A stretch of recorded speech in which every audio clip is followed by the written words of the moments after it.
Hey guys, it's Will here and welcome to what will be my first painting tutorial in quite some time. Now, as you can see, got my Scythes of the Emperor here, and those of you who are regulars to the channel will have seen these in Taylor 4 Gamers, and I've been really pleased with how they've been turning out. I think it's a good scheme. It's relatively easy to do the basic scheme, and then it's got some fun little flourishes with the battle damage and stuff to finish it off. So what I'm going to do is do this in two parts. So for the first video, which is going to be this video, I'm going to show you how to paint the basic colour scheme for these guys. So how to do the edging, the highlighting on the armour, what colours are used for things like the leather pouches and the purity seals, and how to do the freehanding on there as well. And then I'm going to do a second video talking about the weathering, the battle damaging, all this sort of effects on here, because I know not everybody's going to want to see both parts. Some people are just going to want to see the basic scheme, some people just want to do the battle damaging, so I've separated them up for this. Now, a couple of notes on the colour scheme I'm doing. It's essentially the Codex colour scheme for Scythes of the Emperor, but you'll notice just poking through here we've got silver chest eagles.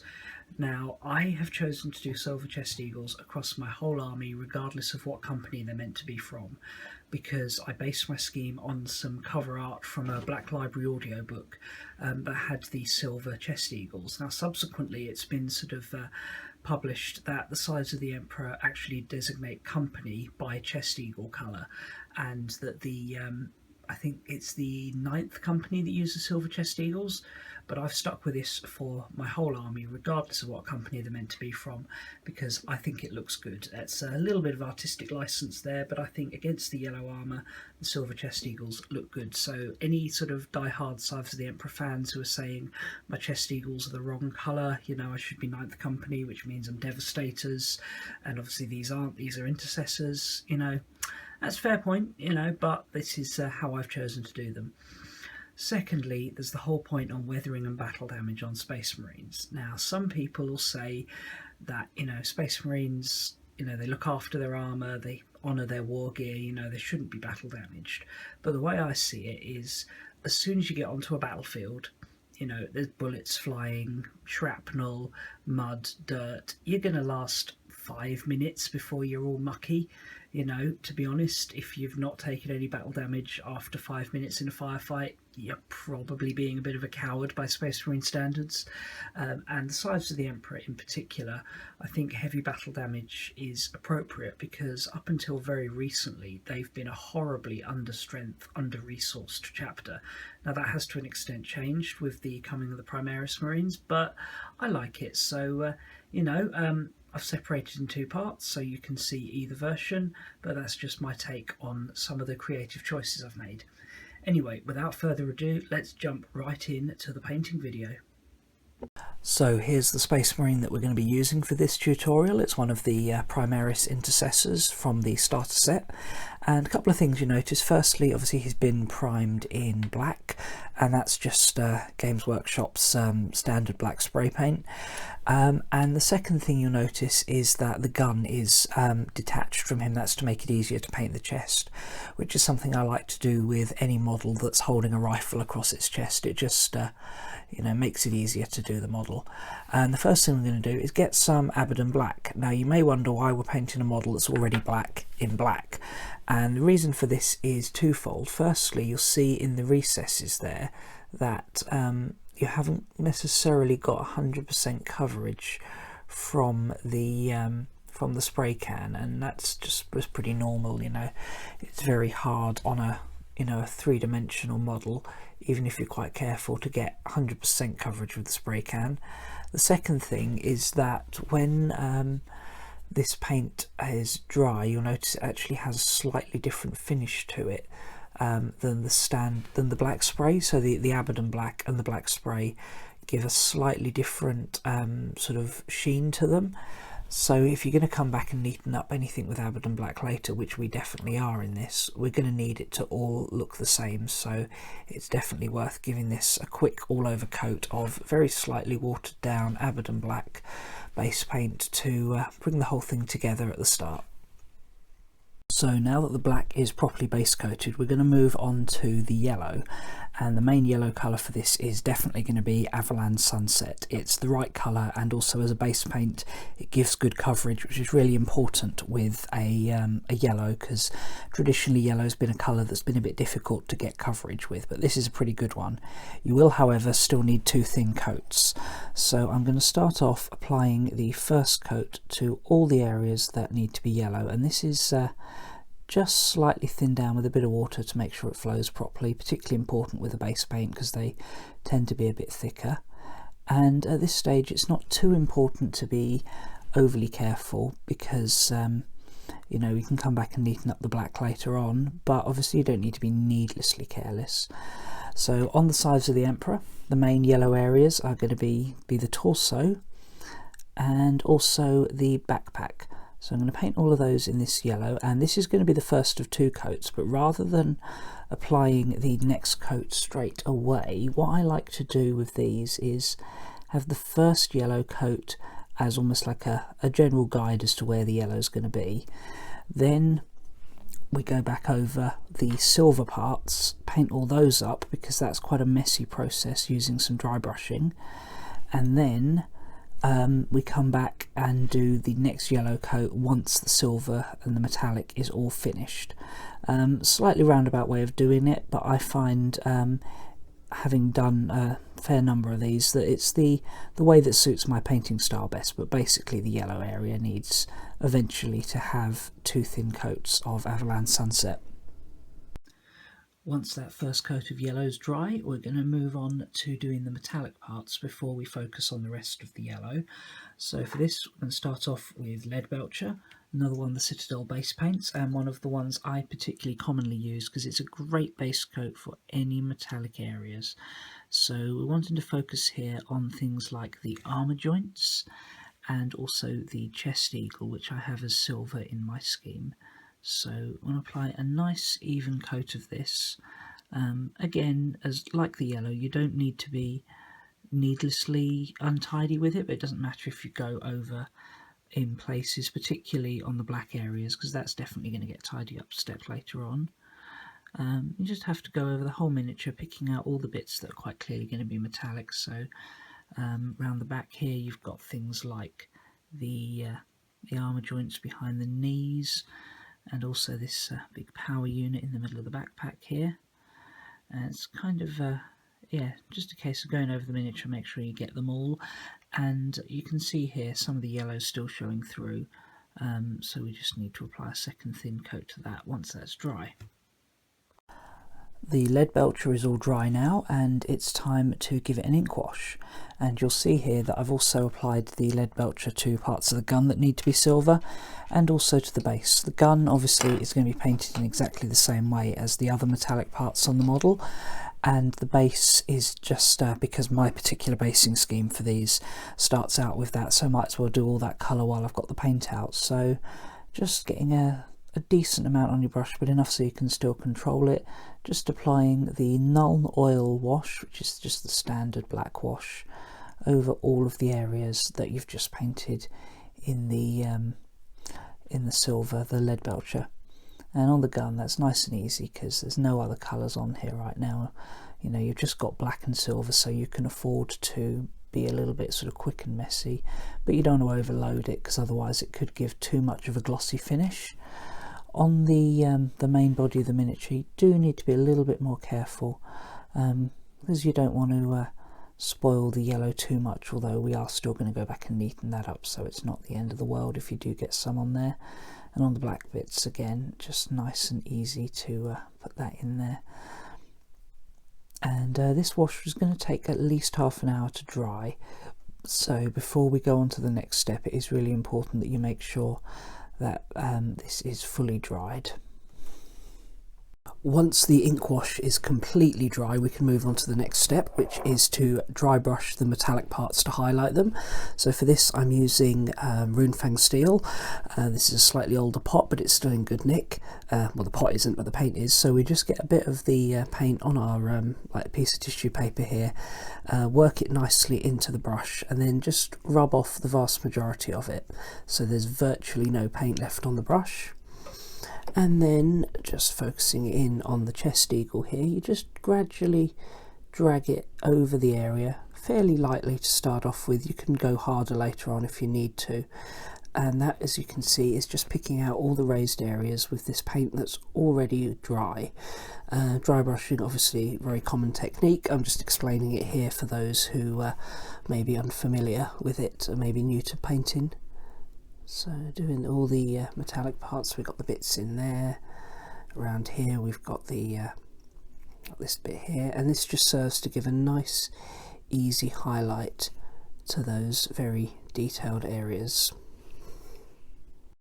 You could use the Citadel Dry Necron compound for their dry brush instead of the Runefang steel, but I personally prefer to use layer paints for dry brushing on very small areas rather than dries. I find dries work better if you're using a larger brush on a larger area. But even if you're very careful, you will, with dry brushing, very prone to getting other bits dirty. So you can see here some of the metallic has kind of gone down onto the bottom of his chest there. So we're going to give this a quick neaten up now before we move on to the next bit. This is just the Avalanche Sunset that we originally used, just applying a second thin coat to the yellow areas, so we've got a nice smooth finish before we go on to give that an ink wash. And that ink wash, once the yellow's all dry, is going to be with Seraphim Sepia. So just applying a decent amount of this over all of the yellow parts of the model. At this stage it is becoming more important that you keep it neat. You don't want to get it on the any of the silver parts because they're finished now and this will stain them, but you don't have to worry too much about getting on the black areas because it won't really show up. But you know, just carefully applying this over all of the yellow areas and allowing it to settle into the recesses. We will be giving that yellow a layer and a highlight later on, but before we do that, I want to pick out some of the finer details on the model so that if we make any mess with these, we can tidy up with the yellow or the black when we come to do those later. So the main areas we want to look at here are the eyes, the purity seal, and these leather weapon holsters here.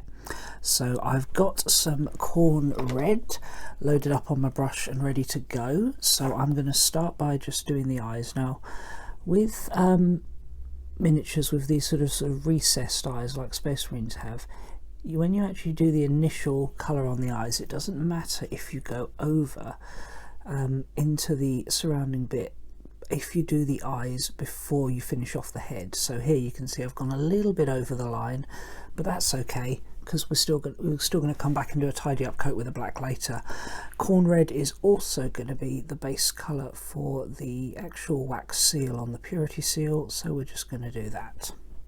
Next we're going to use some Evil Sun Scarlet to highlight these areas. So with a nice fine tip on your brush on the purity seal, you just want to go around the edge there, highlighting the raised bit. And a little flick in the centre there. With some of the fancier models, they have like details inside the purity seal, but he hasn't got those on here, so we don't need to worry about those. And then with the eyes, again, making sure you've got a really good tip on your brush. You just want to find the middle of the eye, or like the middle of the face where the eye meets the nose, and working out from there, go about 2/3 of the way across the eye, so that you can still see the corn red in the recesses around the edges and at the back of the eye, but the front and middle of the eye is highlighted with the Evil Sun Scarlet. To finish off the eyes, we're going to give them a final highlight with orange. Now I'm using the old blazing orange because I've still got a pot of it, but any sort of medium to bright orange tone will work nicely. And for this I'm switching to my artificial layer brush. So we've got a nice fine point on here, and you're just doing right in the middle just a little bit of this to continue the fade from left to right or right to left on the eye. So you can still see the other two colours, but they've got this nice bright orange where the light catches the reflection of the lens. Before I move on to what I would do next, I have tidied up around the eyes with some Abaddon black just so you can see the colour fade a little bit better and how the eyes come out once they've been neatened up. But now we're going to go and do the purity seal, the actual like parchment part. So I'm going to use a shabby bone for this, and just going to paint this over the part of the purity seal, being careful not to get the bit you've already done. Again, if you go onto the black, it's not the end of the world because we're going to do a neaten up coat of that, but we're just yeah, doing this in a shabby bone. Once that's dry, I'm just giving it a wash with Seraphim Sepia, one of my favourite colours in the GW range. It's just really good for any sort of like light colours shading. Once the ink wash is dry, we're just going to give it an overbrush with a shabby bone back to the original colour. And this is like a dry brush, but with a bit more paint left on your brush, so it covers quite a lot of the raised areas, but just leaves the recesses darker. And then to finish it off, I've mixed about 2 parts white scar with 1 part of shabby bone, and this is going to be more of a true dry brush, so it's not only a lighter colour but lighter pressure as well, less paint on the brush, just to catch the raised surfaces to bring them out and highlight them. So that's the purity seal done and the eyes done. And the last one of the details we want to do is the leather pouches around the back of the model. So for this we're base coating in XV88, which is quite a light colour to do these in, but that's because I'm going to use quite a heavy wash on these to bring out some of the more natural details, you know, to make them look like they are really, you know, leather pouches rather than sort of like bits of armour. So just giving these a nice smooth base coat in XV88. Once that coat's completely dry, we're going to give this a wash of Agrax Earthshade, and with this you actually want to do 2 coats of it, but obviously you want to make sure the first one is completely dry. So being quite careful to apply this, not to get it on any of the metal work, anything like that, just on all the leather to start to shade that, and this will kind of pick up the natural way that the light and dark would occur on this.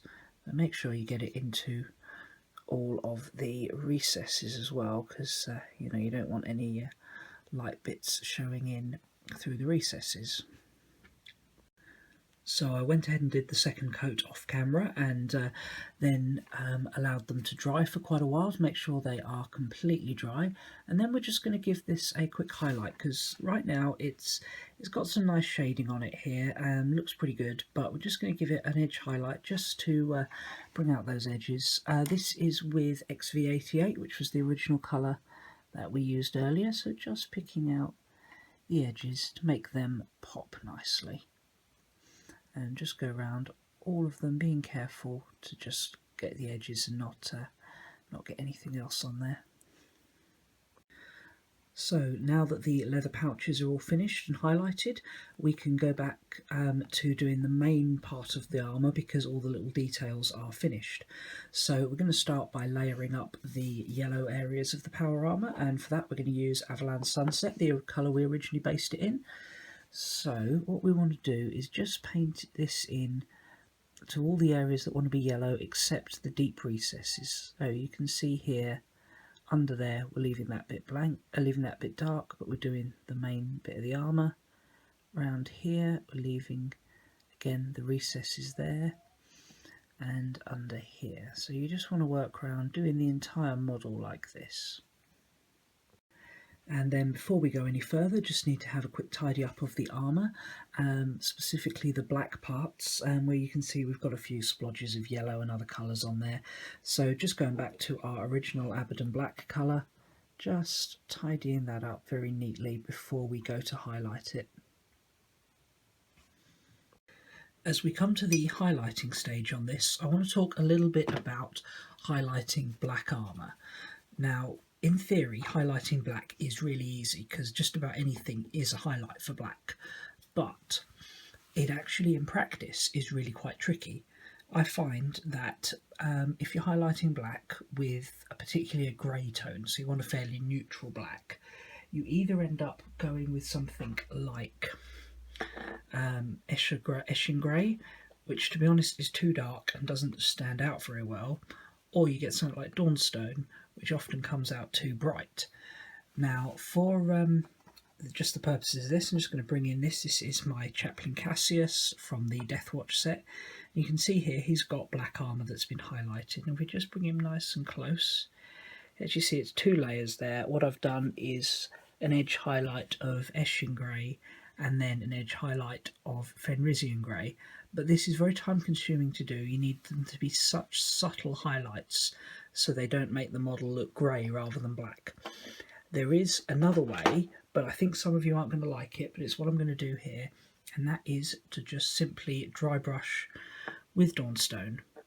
They actually make a dry version of this now. It's a great colour for dry brushing, and I find with this that because it's dry brushing rather than edge highlighting, not only is it much quicker, but also it gives a much more subtle highlight. You do obviously have to be careful because it can end up looking a bit powdery, so you know you want to be careful, and it's not going to be a competition standard finish, but that is okay because with this model you're either going to be painting these for a decent sized army where you're going to want to get a fair amount of them done, or in the case of this one you're not going to see a lot of the highlight because I'm going to do some very heavy weathering on him lately.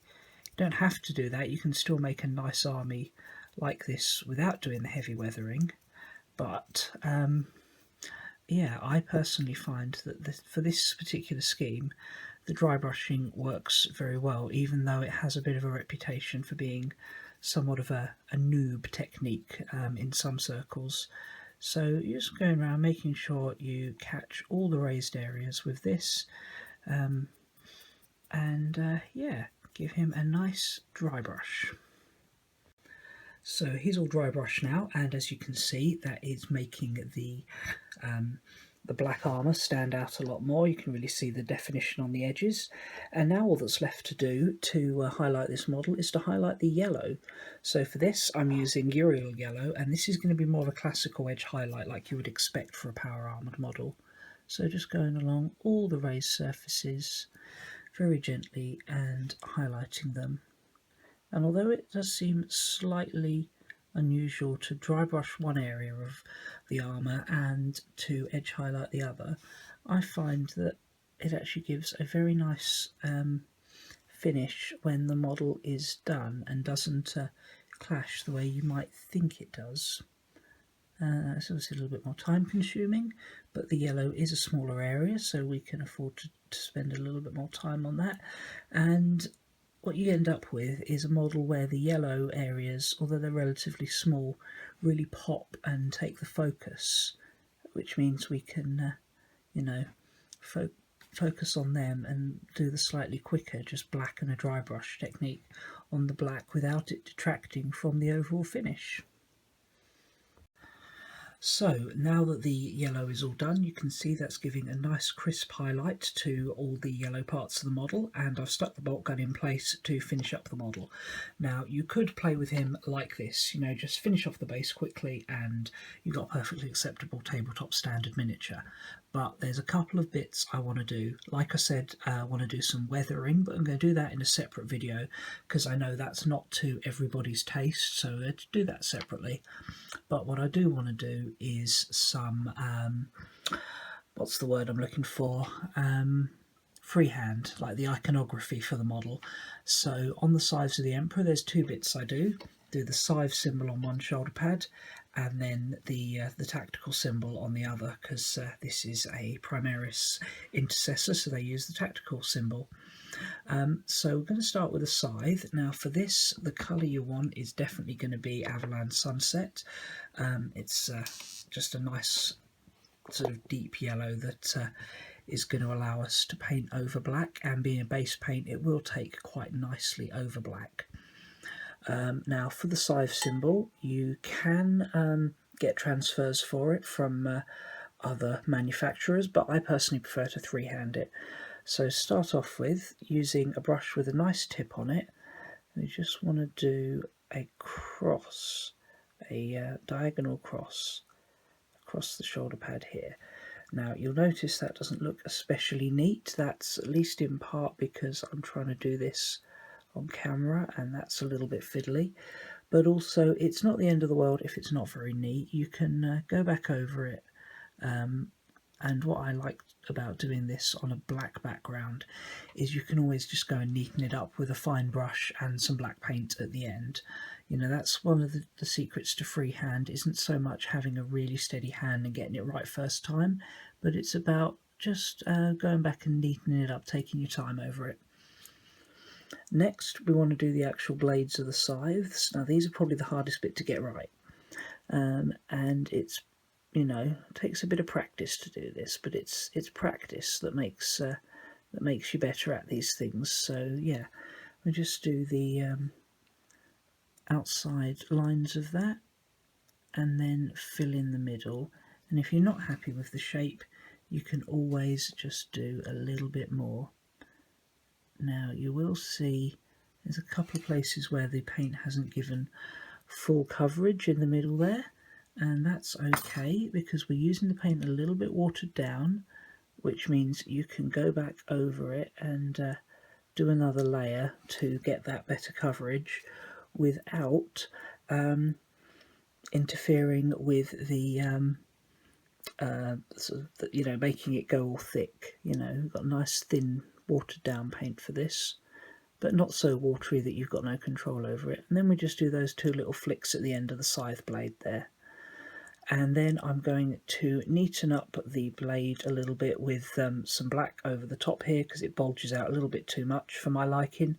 And I'm going to do the other side as well. I'll be back in a minute.